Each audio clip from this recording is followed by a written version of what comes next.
ត្រឡប់មកវិញជាមួយនឹងរថយន្ត SUV 7 កៅអីរូបរាងថ្មី Chevrolet Captiva Premier ស៊េរីឆ្នាំ 2025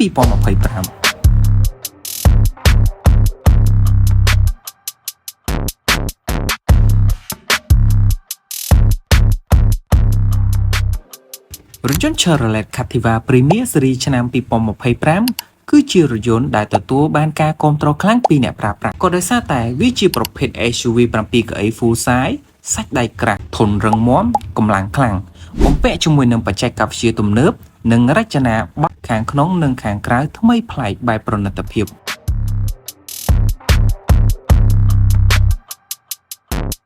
ទាំងទំនើបទំហំធំកម្លាំងស្ទុះសន្សំសំចៃជាមួយនឹងប្រព័ន្ធសុវត្ថិភាពខ្ពស់តិចពុកម៉ែបងប្អូនច្រឡំថារថយន្តនេះមានតម្លៃ4ទៅ50000ដុល្លារតែអត់ទេ